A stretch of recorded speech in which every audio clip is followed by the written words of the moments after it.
haven't preached a message in, well, it's been a couple months.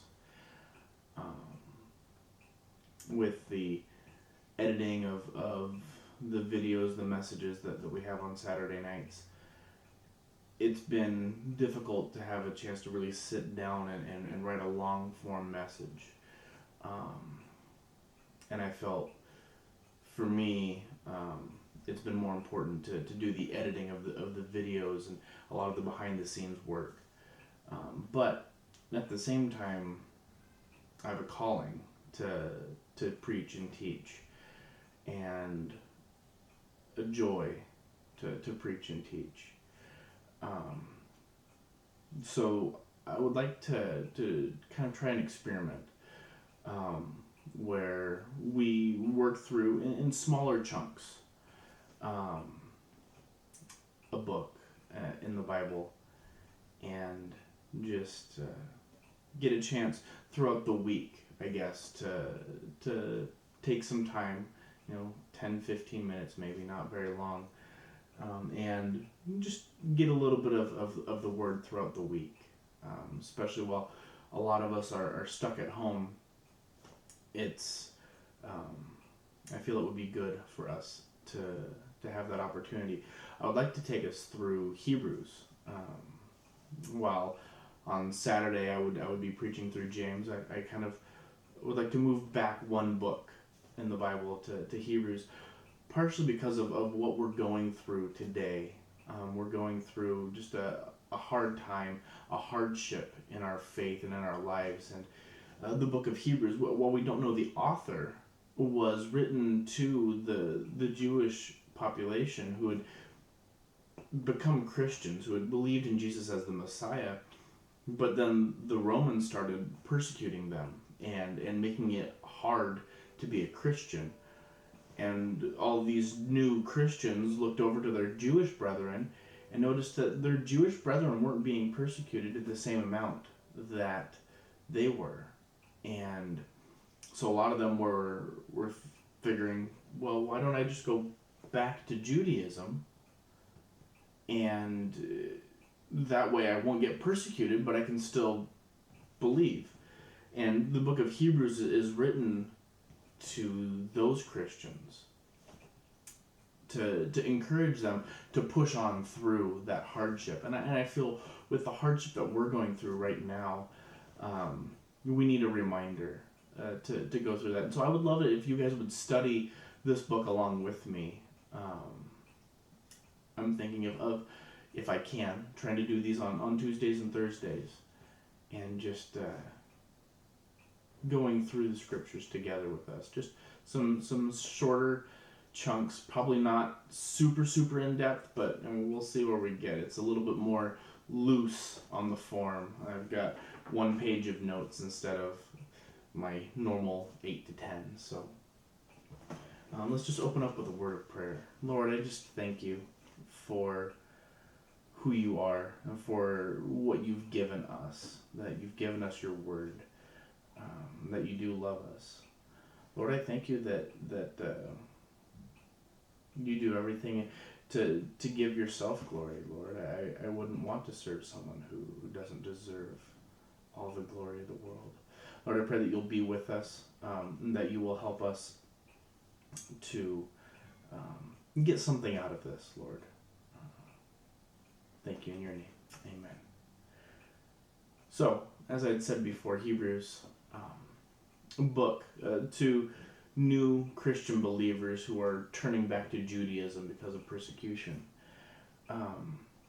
There's a definite theme. It tends to be somewhat of a hard book to get a grasp of, only because it can be very deep, and just the different things that it tries to do. But if we look at it, we can see some divisions. The first part is really the author establishing that Jesus is better than. And then we have different chapters where in the first chapter he shows that Jesus is better than the angels. A lot of the Jews felt that Well, they saw the angels a lot in the Old Testament or in their Bible, and they put them up on a pedestal. In fact, I know of quite a few people who put angels way up high on a pedestal, and the author of Hebrews here really, he doesn't necessarily pull the angels down. He just puts Jesus on top of them. And we can see this in verse 4 of the first chapter. It says, talking about Jesus having become as much superior to the angels as the name that he has inherited is more excellent than theirs. That's just one verse. I mean, he actually has 2 whole chapters on him being better than the angels, but really capsulated in that verse that he is better than the angels. Then we have chapter 3, verse 3, where Jesus is shown to be greater than Moses. Moses is the guy who got the law for the people. He led them out of Egypt. It's very easy to see how one could put Moses up here as somebody who God brought them out of Egypt through Moses, and so it would be very easy to look to Moses as the salvation instead of where it should be as God. And in verse 3 we say, for Jesus has been counted worthy of more glory than Moses, as much more glory as the builder of the house has more honor than the house itself. Again, the salvation came through God, from God through Moses to the people. And so Jesus deserves that glory and that honor. And then shows that he's better than Joshua in chapter 4, verse 8. For if Joshua had given them rest, God would not have spoken of another day later on for rest. And the implication there is that Joshua never gave them rest. He led them into the promised land and helped them conquer the promised land. But then Jesus is the one who's going to provide us our eternal rest, the rest that we still have to look forward to. If the promised land had been the only promised land and the only rest that the Jewish people were going to get, then there would never be anything about a future rest after that. We have chapter 5 that Jesus is the great high priest, and that he fulfills a lot of Old Testament prophecy in that aspect. And he is from the order of Melchizedek, who was the priest that Abraham gave offerings and tithes to before the law was established. That the Melchizedek, the priest, received those tithes on behalf of God, and in Hebrews here is saying that Jesus is a priest on that order instead of on the order of Aaron. Before the law, he was there.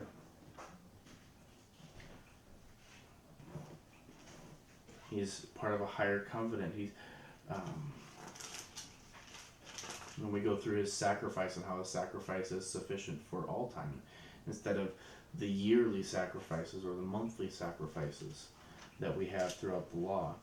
Just over and over again that we can't, having seen Jesus and having seen the fulfillment of the law, we can't just simply go back to something prior for something worse, honestly. Hebrews is stating constantly over and over again that it's not Christianity, but Jesus as the fulfillment is better than. And honestly, I needed to look up what a good theme verse was. If I had spent a lot more time studying, I probably could have found one. But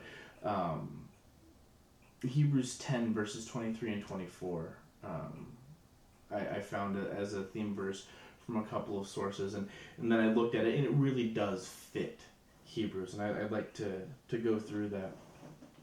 Hebrews chapter 10 verses 23 and 24. It says, "Let us hold fast the confession of our hope without wavering, for he who promised is faithful. And let us consider how to stir up one another to love and good works." that really is a great theme verse for Hebrews, and it really does kind of encapsulate a lot of those parts.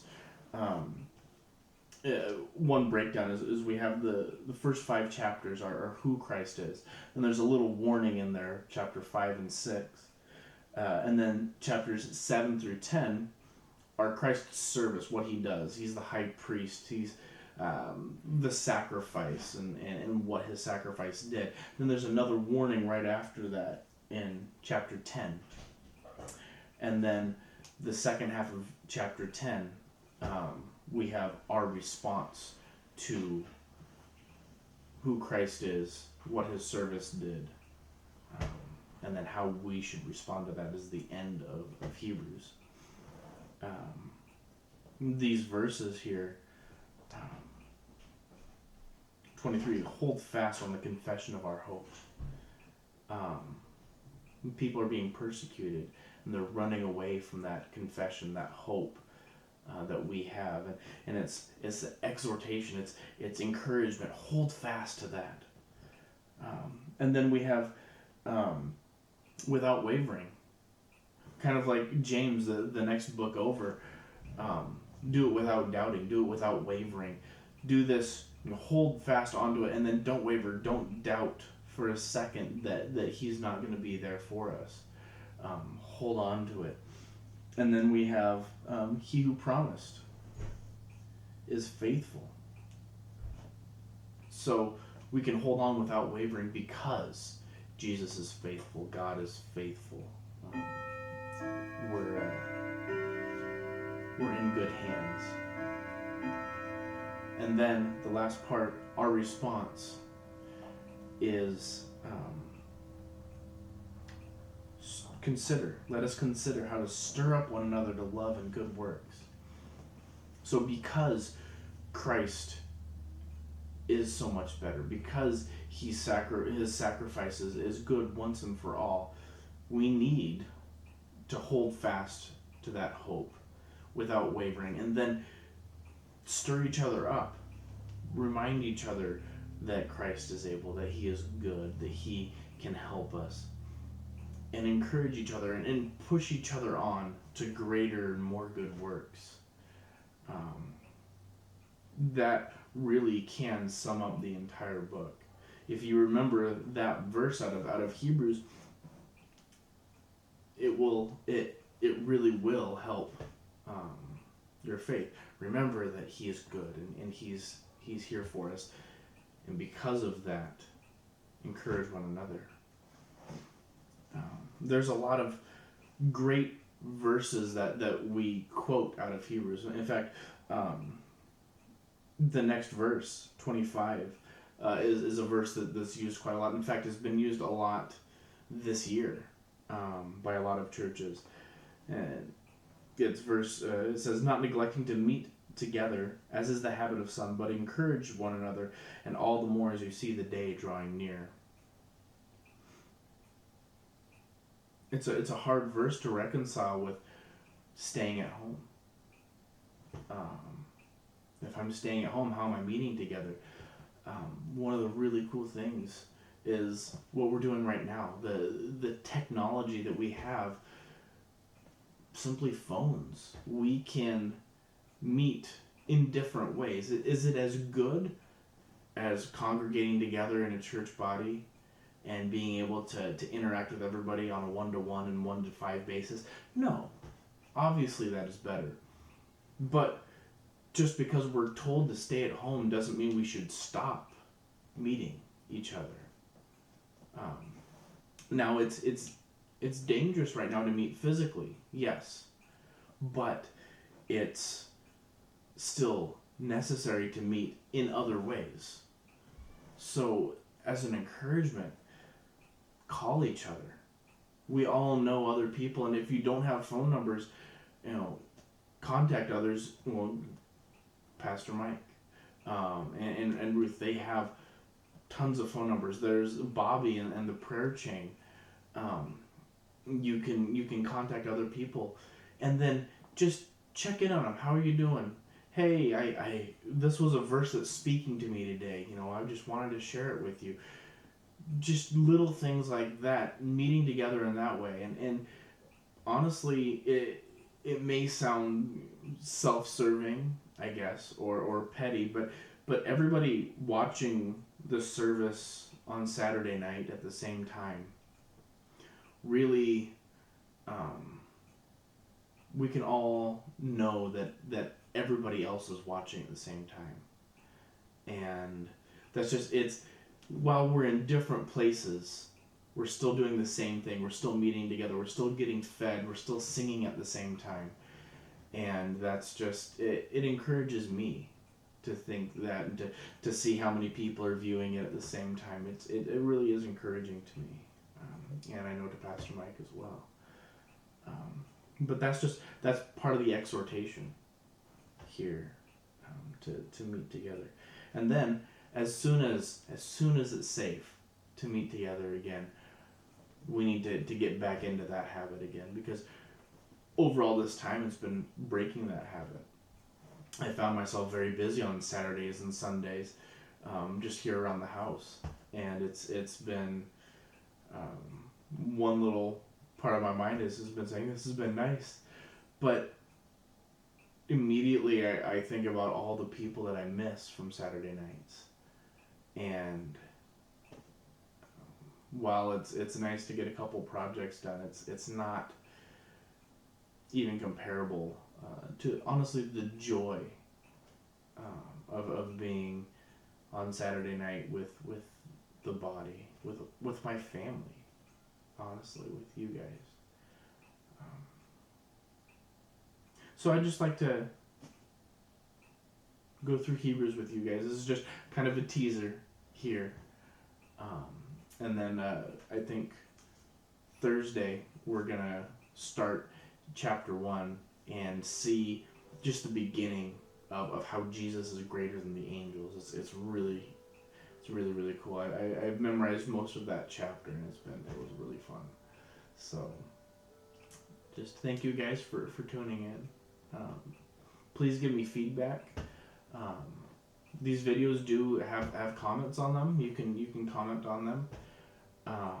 And if you do that, you can comment questions or things that spoke to you, with this passage, and we can kind of have somewhat of a discussion. And I will definitely look at those comments and then, respond if I see them. So, thank you guys for tuning in. Let's just close in a word of prayer. Lord, I just thank you for this time.